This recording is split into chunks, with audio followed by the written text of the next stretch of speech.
KROC, 19 minutes past 12 noon, and our special guest here on the Roger and Harley Show is Ben Stephan, who spent a lot of years with the Dr. Charlie Mayo, and of course the original Dr. Charles Mayo. And remember a week ago all the fun we had? Yes, we did. We had a lot of fun. You know, last week we talked a little bit about at one time there were 11 cars in that Dr. Charles Mayo family. Is that right? Yeah, that's right. Were there ever more? Were there ever less? Or was the children all had their cars. When they went away to school, they'd leave their cars here while they were in school. Then they'd just store them. Uh-huh. But what seemed to be the one that Dr. Charlie liked to be driving, at least when you met him? The doctor had his own car, Mrs. Mayo had her car, and then we had what they called a guest car, which we'd put away whenever the guests were away, and when they were home, we'd get it out because we'd all have a nice, clean car.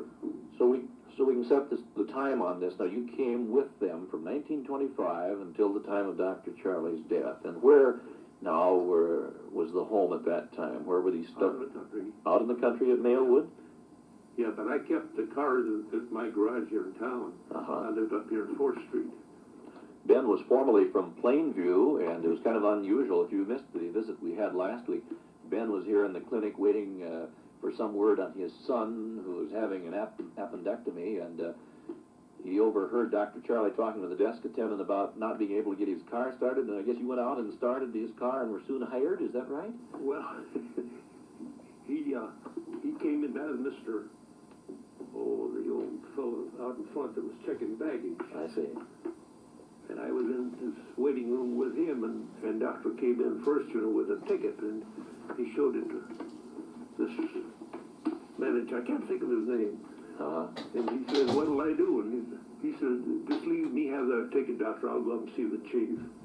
And he said, "I'll take care of it." So when he went out, then he said to me, "You know who that was?" And I said, "No." And he said, "That is Dr. Mayo." He says, "You know, he don't have a driver right now. He lost his driver, and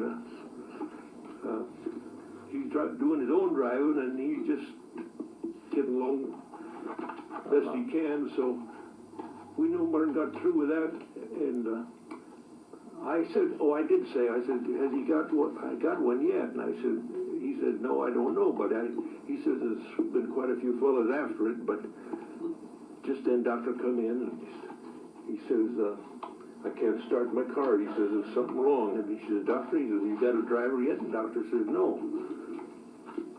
And he says, "Here's a fellow that asked me if you had someone in mind yet."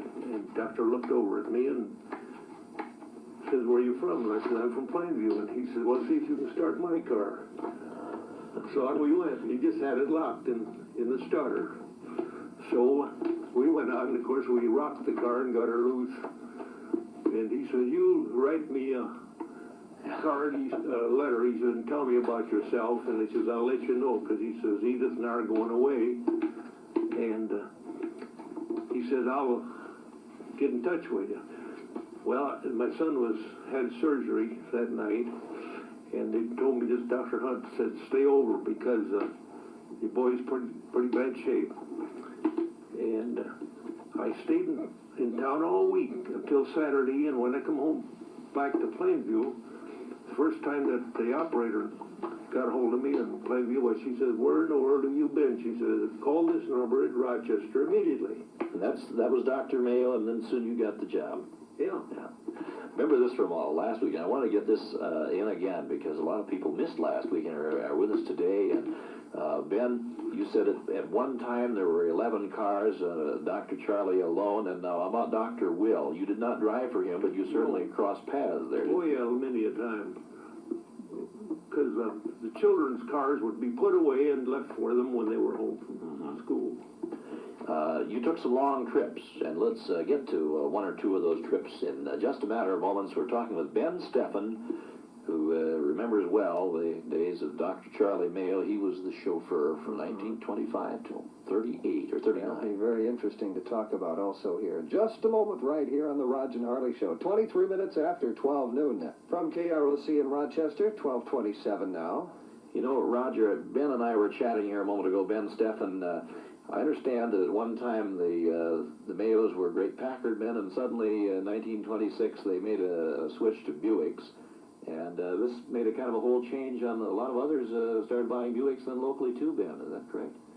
Well, it seemed like it all right, because they put a lot of Buicks into that clinic the next year. They've been driving some Packards anywhere from $5,000 to $7,000, and now when they came in with a Buick, then were they getting as expensive a car back then in the 20s? No, those Buicks were less than half, and we used to have pretty good luck with them. I used to go west without even adding anything, just keep going, which I never could have done before. You said Dr. Charlie liked his so well that suddenly Will called you one day and says, I want one too? Yeah, just like Dr. Charlie's ready by March 1st. And pretty soon Dr. Balfour bought some, Dr. Walters, they were Dr. Will's son-in-law. I see, How about, you mentioned a moment ago here that Dr. Graham here at one time had was it a $9,000 Pierce Arrow? Oh yeah, that's right. $9,000 he paid for that Pierce Arrow. What in the world was a Pierce Arrow now? Pierce Arrow, what was it? Yeah. Big old limousine. I think when they traded it in, they got $300 for it. Had 31,000 miles on it. There wasn't too much demand then for the trade-ins and the cars. Big cars were heavy to move. But the Buick had a good trade-in, did it? Well, at that time, those cars, I remember one Buick that I had, the Jefferson Bus Line bought it. That car gave me the most trouble of any we ever had. I had 50-some thousand on it, but I had trouble with the front end always. So we had two of that same model, two 7-passenger limiteds, and the Jefferson Bus Line bought one of them first. And they run that to Cedar Rapids and back every day for 4 years after I'd let go of it, and I thought I had it wore out. You have a lot of memories on these cars, and they traded what, every 2 years on all these Well, cars? the first sign of trouble, that would be the sign to get rid of it. And very seldom that we kept them more than 2 years. Because the three guest cars, see, that they were all 7-passenger. And those cars, the mileage didn't pile up so fast, except the one that I was driving for everything. Just that is a regular run. Ben, we must pause for a moment. Ben Stephan, our guest, will continue here shortly on the Raj and Harley Show, all on KROC Radio, AM and FM, Rochester, Minnesota. It's our pleasure to be visiting again with Ben Stephan, and Roger, it seems like the more we chat with him, we learn more, like the things the emphasis is on or something like this, that we may be able to continue on with the series here. There's so much, it's so very interesting. Well, a very interesting fellow.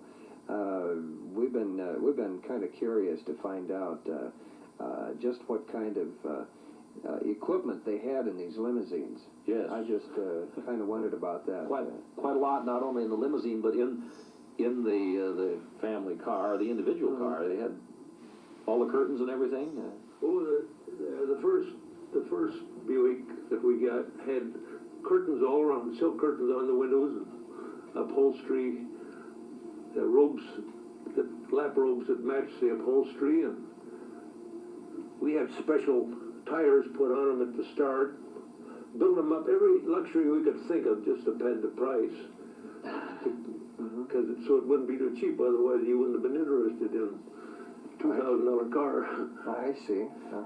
But that was the difference, Roger. They had been driving some Packards from $5,000 to $7,000, and suddenly they could go ahead and have everything in them for $2,500 to $2,600 or less, and getting all these. And Ben, you said you liked, back at that time, the Buick because you were in it from morning till night, early till late, and the chauffeur really gets to know what the car will do. Well, the chauffeur wants to have something that gives the least trouble it possibly can. You know, he lives in it. You were the one that had to walk for help if you broke down, weren't If you? anything goes wrong, I'm the one that has to put up with it, so I want something that gives me the least trouble. Some have asked, when did Dr. Charlie and Dr. Will die? Well, Ben and I were chatting here a moment ago. They died 2 months and 1 day apart, and it happened in 1939, Roger, and We mentioned last week, Ben told us the story how he was with Dr. Charlie in Chicago at the time he became ill. And that great day, that final day, when they not only bought a new car, but a suit of clothes, and it seems Mrs. Mayo was off for some antiques, and then he was seized with a stroke and died 6 days later. That was in May 26, 1939, and Dr. Charlie Mayo was 73 then. And you said Dr. Will now died that same year. Yeah, he died 2 months later. And were you with him at the time? Well, he got sick. He was sick in Tucson, and he came home. And then he was in the hospital at the time that Dr. Charlie passed away. I imagine it was a great shock to Dr. Will Yeah, when Dr. Charlie died. He came up to my room that morning and real early, see, and he wanted to. He says, "I gotta go home. I gotta go home because he's Will sick." So he says, "We'll go down to the station and make arrangements." And so we went down. And they put on a special car from Southern Pacific out of Tucson for Dr. and Mrs. Mayo. They came home, and he told me I could take the girls to San Francisco to the fair. I said, "How long can we stay there?" And he said, "You ought to be home in 3 weeks." So that is good enough. But I came home on Friday, and I said, Monday morning we started on another trip. And that's the time that was fatal. He was feeling good, though, that morning. He was whistling on the way down. This was Dr. Charlie. Yeah. You were going to Chicago. You were feeling good. Yeah. And they were kind of Mrs. Mayo and Dr. Charlie was sort of arguing about. She says, I'm not going to the St. Regis. And he says, we're going to the St. Regis. And he says, if I go to Waldorf, he says, the women bother me too much. See, the women recognize him, then they start complaining about all their faults. Oh. Wanted to look at this and look at that. Yeah, had something wrong with him, and he wanted to dodge that. Was he often deluged with requests to diagnose out of the public? Yeah, many a time. When they were at the Huntington Hotel in Los Angeles, I had people used to come down there in the morning, look me up. They'd offer me money if I'd get them to see Dr. Mayo. Gosh. Sure, they one especially was Mrs. With people that run that racetrack down there. Well, I can't answer that. Can't answer. Well, their chauffeur came over there, and he told me about his wife passing out at breakfast. Something wrong with her, so. And he being the chauffeur and I being the one, I says, well, I'll ask him. And so I told Dr. Charlie, Mrs. Baldwin, that's right, Baldwin Racetrack. Sure. Huntington Park. Yep.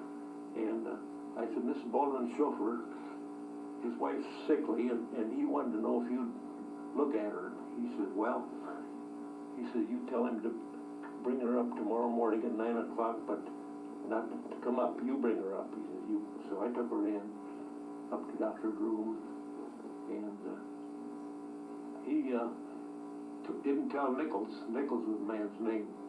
He told me, though, he said, you tell him he better take her to Rochester because she's in pretty bad shape.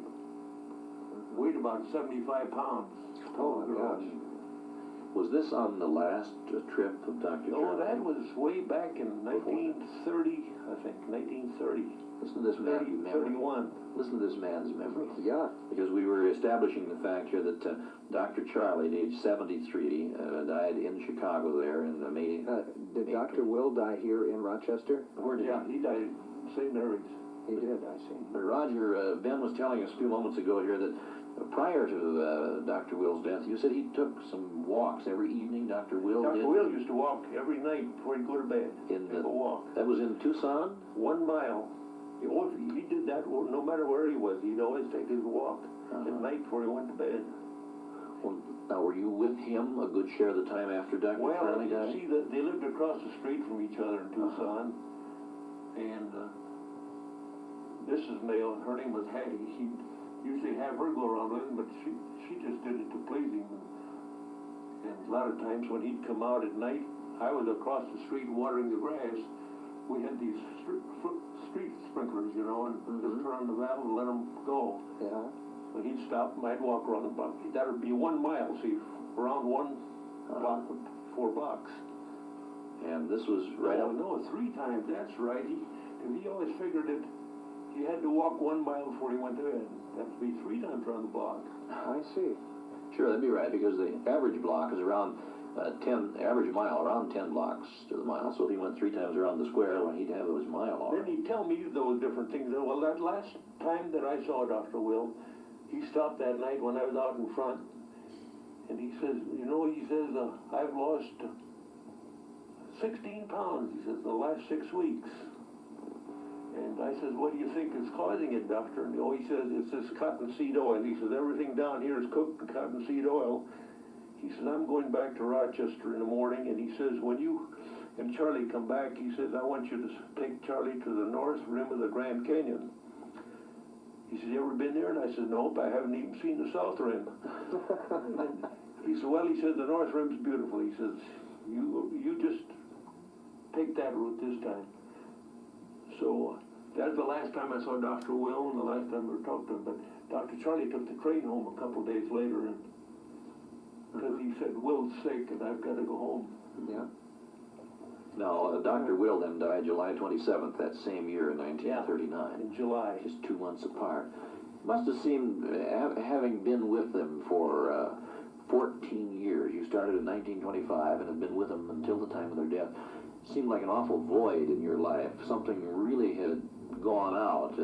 What happened to you then, after both the old men were gone? Well, I tell you, they were 2 wonderful men. They were kind to you, and you couldn't wish for anything.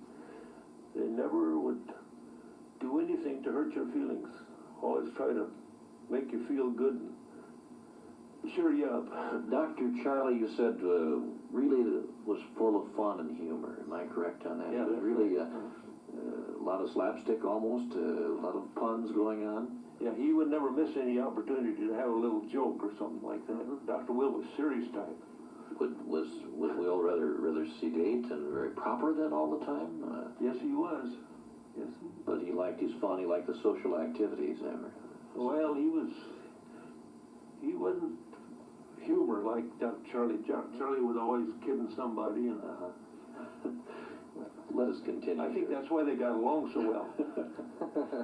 It probably is. You know, they say that opposites attract, you know, and they probably got along that way because of their different personalities.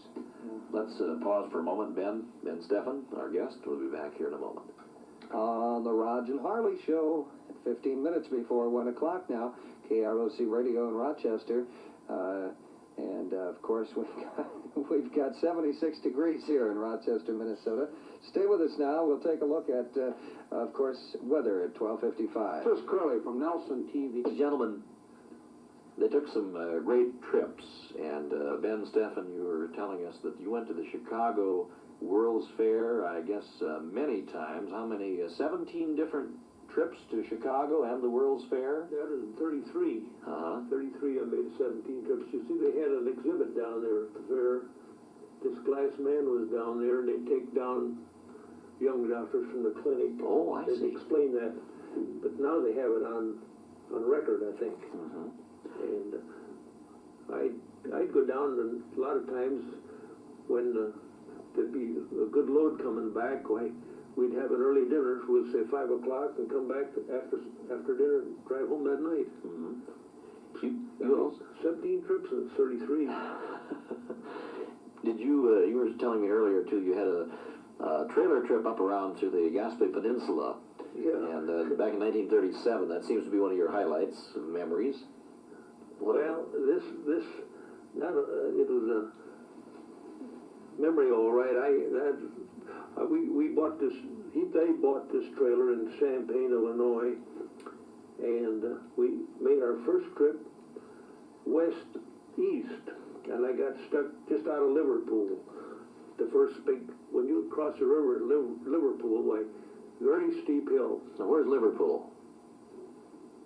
Well, I think it's in Ohio. Liverpool, Ohio. Right on the boundary. I was on that hill there a couple of hours trying to get up. I had a Chrysler Imperial at that time. The car had power enough, but the wheels would spin on the rear, and I'd just sit there and the wheels would spin. I couldn't. Then I'd back down a ways, and of course I wasn't used to backing a trailer. I'd back down and give another run. Finally, when we got over it, why, he said, if this car won't pull it, he said, we'll have to get a bigger one. How big was the trailer, Ben? Was it a complete trailer home? The trailer weighed more than the car did. And I think the trailer weighed over 5,000 pounds. And you were alone with just Dr. Charlie and Mrs. Mayo then? Yeah, just the three of us at that time. And you No, I'll take that back. Arcadia was along because we went to Atlantic City that first day, and we stayed in Atlantic City a couple of weeks, and they met some friends that talked them into making a trip over the Gaspé Peninsula. Now, Arcadia was your Filipino valet? Yeah. Yeah. He took care of Dr. Charlie. Very good little kid. You took care of the car, he took care of Dr. Charlie, and how about Mrs. Mayo? Did she have a handmaiden along with her to help? Well, no, she. This other lady. That's from Mrs. Lady from Newtown, Connecticut. Very wealthy old lady. She connected with this Hartford insurance company.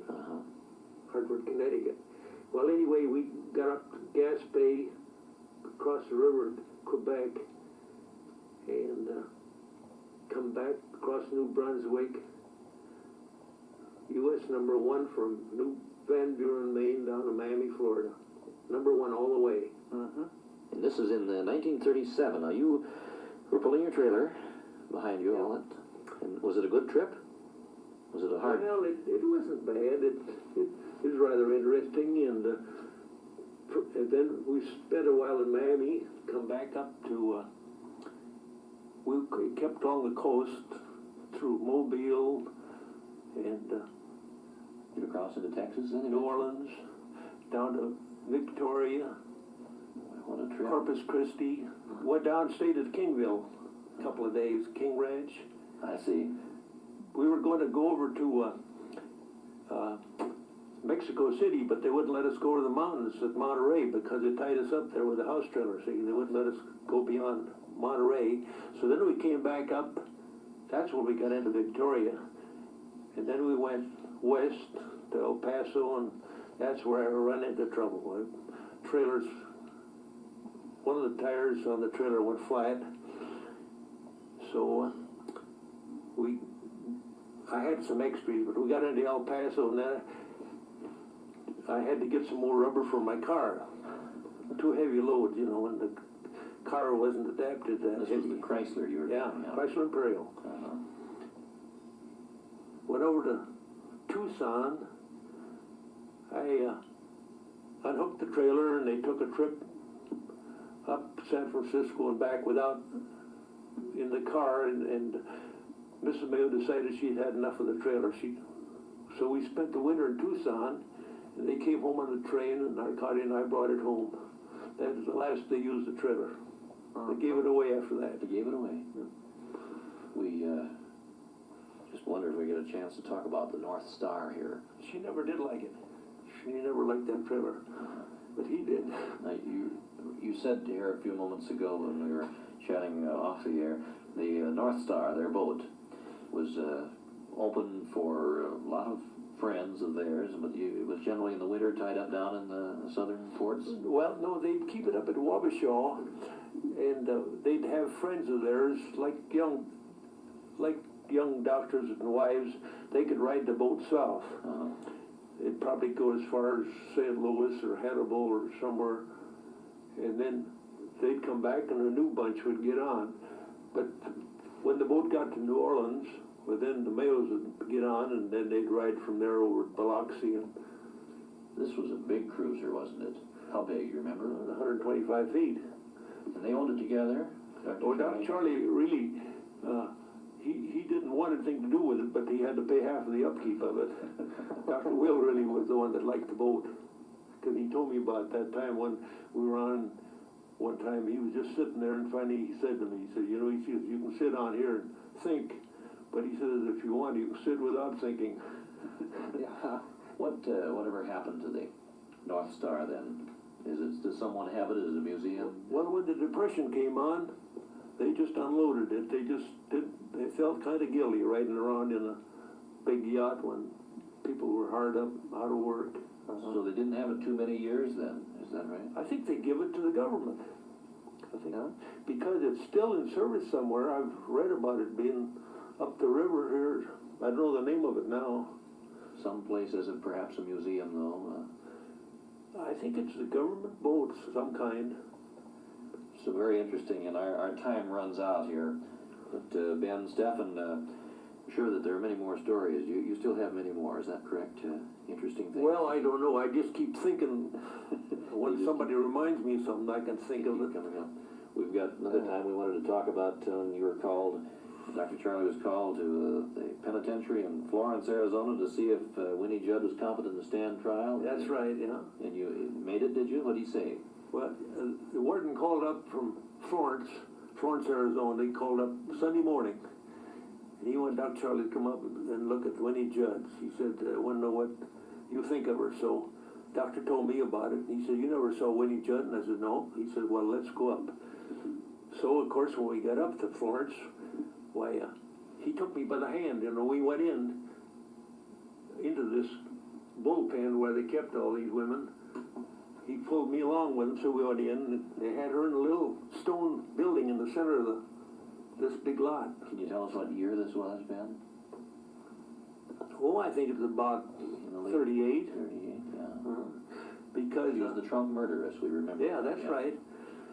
So I asked this warden, I said, how do you happen you keep her in here? And he says, the other women beat her up. He says, she high-hats them and they don't like it. So they beat her up and we keep her in here for her protection. Did he make an opinion? Well, when he got to the door, the warden rapped on the door and he says, Winnie, he says, open up. He says, I got Dr. Mayo here. And he says, he wants to visit with you. She says, Dr. who? And he says, Dr. Mayo. Oh, she says, I'm not interested in doctors. She says, I married one. And then she finally did let him in, and she came out with him. And then she walked alongside of me, see? First, she wouldn't let me in because she said, who is that? Who is he? And he said, this is Ben. He said, he works for me. She said, she wouldn't let me in.